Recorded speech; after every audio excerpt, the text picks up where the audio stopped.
अभिवादन स्वीकार कीजिए ब्रजेश मिश्रा का और आप देखना शुरू कर चुके हैं द डिबेट।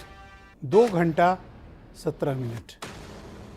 प्रधानमंत्री ने नो कॉन्फिडेंस मोशन पर सदन को तकरीबन इतना वक्त संबोधित किया, हर एक मुद्दे को छुआ,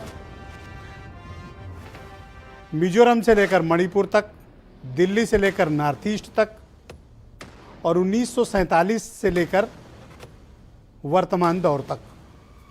अविश्वास प्रस्ताव जो विपक्ष लेकर आया वो गिर गया। सरकार संपूर्ण बहुमत के साथ विराजमान है और प्रधानमंत्री मोदी ने आज विपक्ष में चुन चुन कर हमला करने की कोई भी चूक नहीं की और सब पर एक एक करके अटैक किया।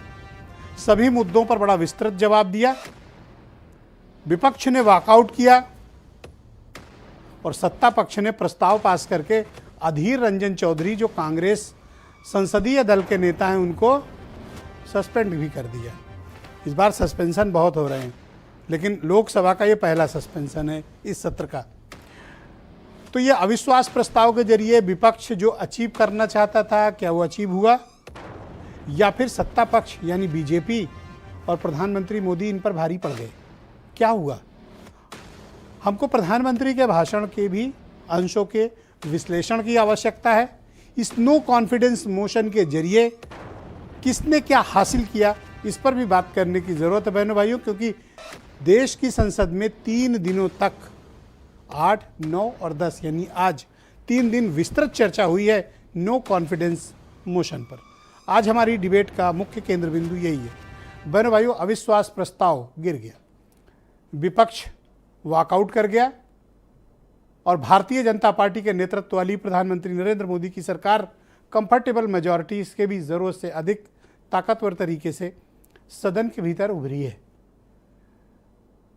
तो प्रश्न ये उठता है कि जब हार अवश्यंभावी थी, हार सामने थी, तो फिर प्रतिपक्ष यानी इंडिया अलायंस ने ये नो कॉन्फिडेंस मोशन मूव क्यों किया? मैंने डिबेट के प्रारंभ में ही एक दिन आपसे कहा था, जिस दिन नो कॉन्फिडेंस मोशन मूव होना था हुआ था उसी दिन, कि नो कॉन्फिडेंस मोशन में सबको बोलने का उतना ही समय मिलेगा जितनी आपके पास नंबर ऑफ एमपीज की स्ट्रेंथ है, यानी जिसके जितने सांसद होंगे समय का बंटवारा उसके मुताबिक होता है। तो विपक्ष के अलग अलग दलों के मुकाबले बीजेपी की स्ट्रेंथ बहुत ज़्यादा है सदन के भीतर, तो जाहिर सी बात है कि उसको समय अधिक मिलेगा और आज मिला भी समय।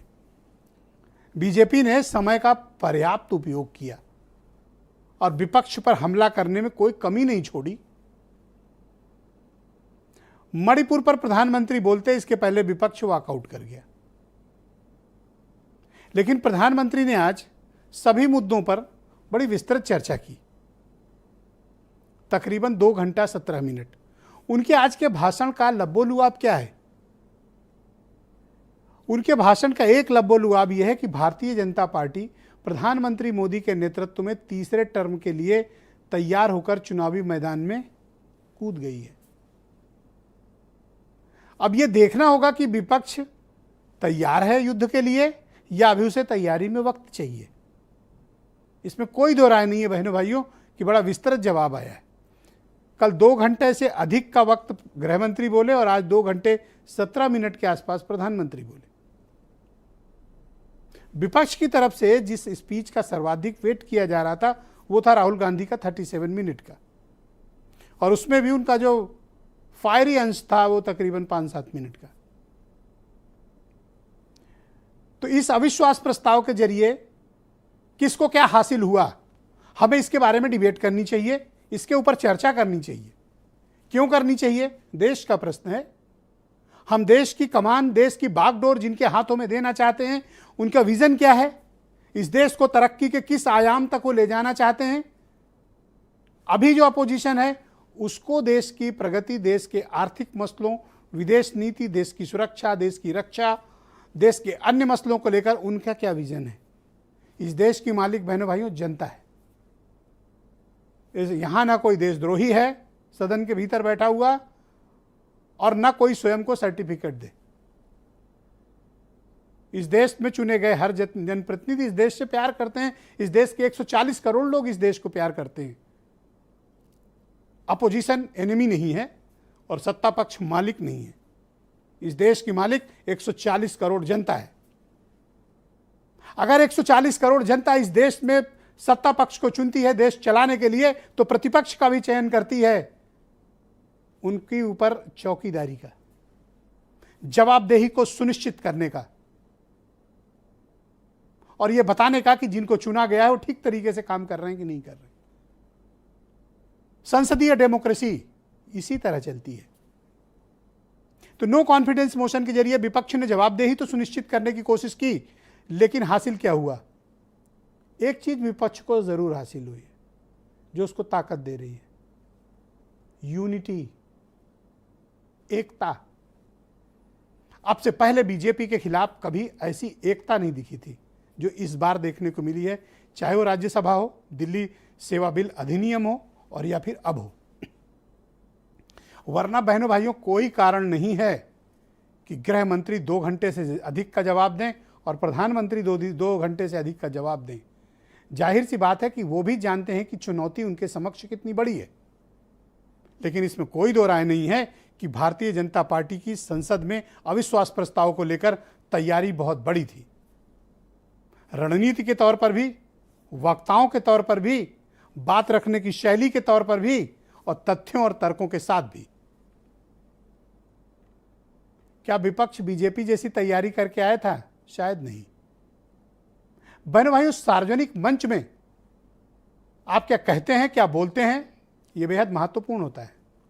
क्या करते हैं उसका आकलन इतिहास करता है, लेकिन क्या बोलते हैं इसका आकलन वर्तमान करता है।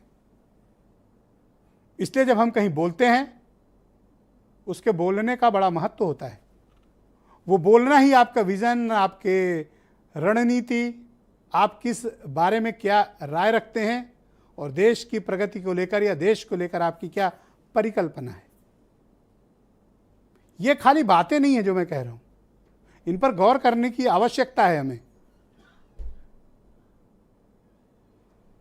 कि जब भी स्पीच दो तो ऐसी स्पीच दो कि सामने वाला सन्नाटे में आ जाए, वो सोचे कि कहीं वो गलत तो नहीं है।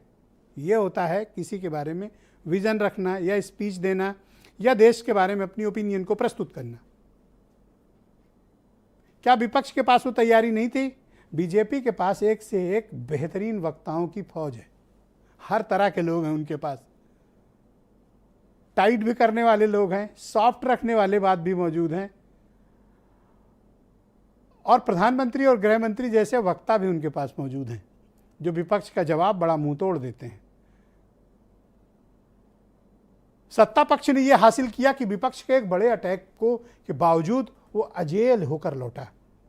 बीजेपी की जो अपराजय छवि केंद्र सरकार में है उसको उन्होंने इंटैक्ट रखा, ये उनकी ताकत है। सबसे बड़े मुद्दे के बावजूद, मणिपुर के मुद्दे के बावजूद बीजेपी कंफर्टेबली लोकसभा और राज्यसभा से निकल गई, ये उनका अचीवमेंट है। जिस प्रकार प्रतिपक्ष का अचीवमेंट उनकी यूनिटी है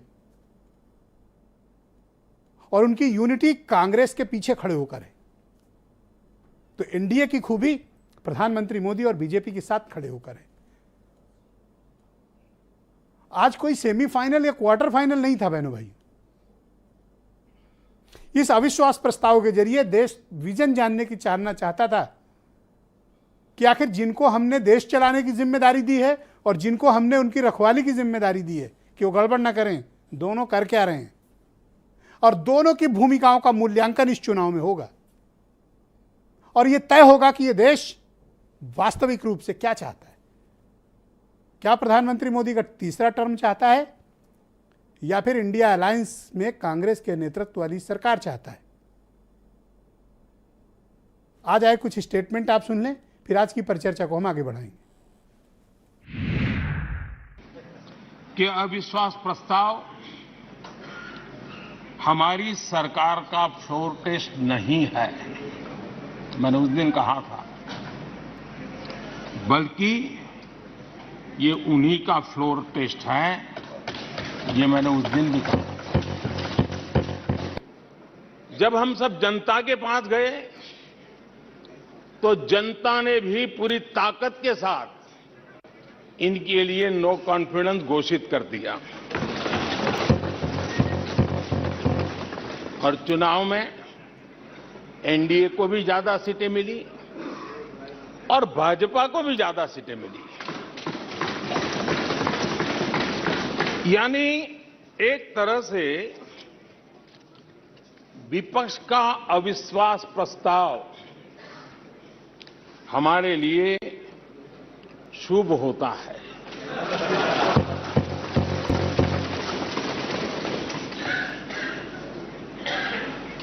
और मैं आज देख रहा हूं कि आपने तय कर लिया है कि एनडीए और बीजेपी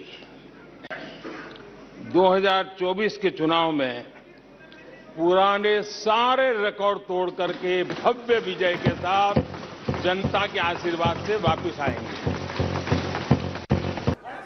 सर, क्विट इंडिया होना चाहिए, क्विट इंडिया होना चाहिए। सांप्रदायिकरण से क्विट इंडिया, ध्रुवीकरण से क्विट इंडिया, भगवाकरण से क्विट इंडिया। क्विट इंडिया हमें करना ही पड़ेगा। चाहते थे कि प्रधानमंत्री आके मणिपुर के लोगों के साथ खड़े दिखाई दिए और पूरा ऑपोजिशन यही चाहता था। एंड हम सभी प्रधानमंत्री के भाषण के लिए रुके, 2 घंटे तक हमने इंतजार किया, लेकिन एक भी शब्द आदरणीय प्रधानमंत्री जी से नहीं निकला। मणिपुर के साथ लोगों के साथ वो हमें खड़े दिखाई नहीं दिए, इसलिए पूरी ऑपोजिशन ने वॉकआउट। बहनों भाइयों, आज की परिचर्चा को आगे बढ़ाते हैं। राकेश त्रिपाठी यूपी में बीजेपी के प्रवक्ता हैं, प्रदीप सिंह कांग्रेस से हैं, दीपक रंजन समाजवादी पार्टी से हैं, एमएच खान पूर्व राष्ट्रीय प्रवक्ता बहुजन समाज पार्टी, देश रत्न निगम जाने माने पॉलिटिकल एनालिस्ट हैं, दिल्ली से हमें ज्वाइन कर रहे हैं, सर्वेश मिश्र आम आदमी पार्टी से हैं और वीरेंद्र सिंह जी हमारे स्टेट हेड। शुक्रिया और धन्यवाद आप सभी का इस कार्यक्रम में मेरे साथ जुड़ने के लिए।